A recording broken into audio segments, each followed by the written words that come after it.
Alright, so we're back with part 2 of Mwanel.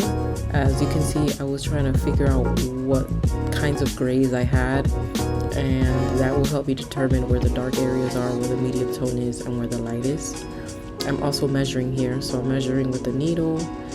I was wondering like where his sleeve ended in comparison to his head.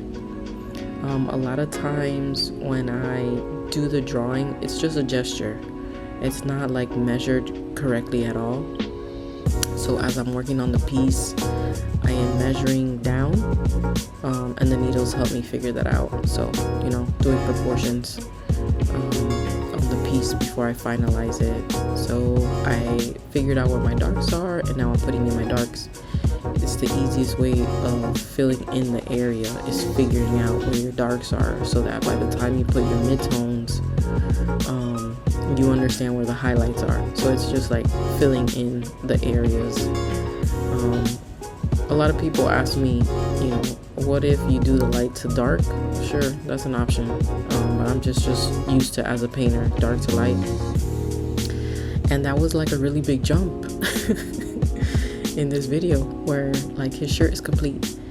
A lot of times my camera like dies, or I forget to connect it, or I'm doing something else in the way, and I didn't hit record. So you'll see more of these jumps, especially as I'm recording, because the memory is now becoming a problem.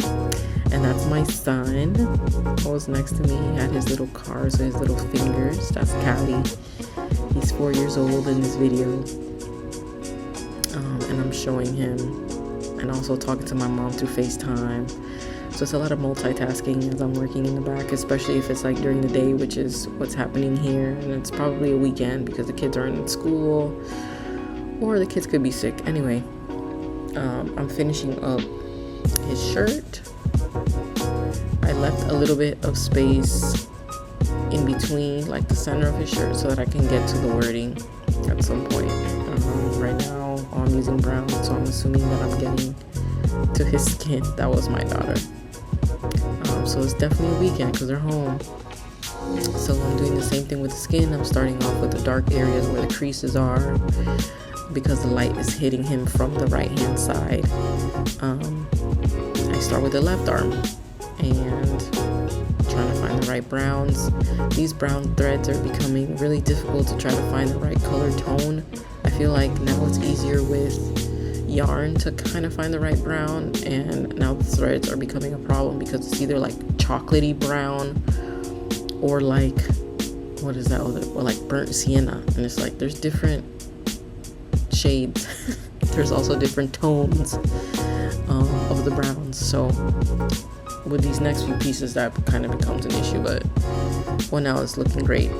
So now I'm filling in his hair, the highlights of his hair, so that they pop out. I'm happy with that, closing that off.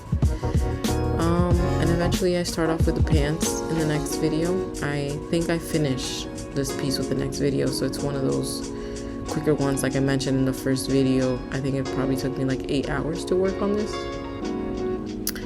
So I hope you guys enjoy the process of me just talking about the work.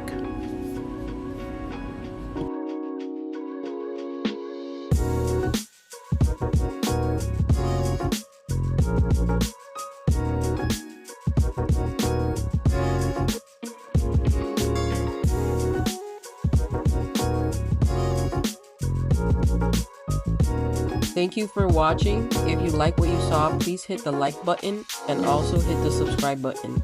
And stay tuned for more videos dropping every week. Also, check the links down below to follow me on all my social media platforms, which is Kandy G Lopez, and that's Kandy with a K.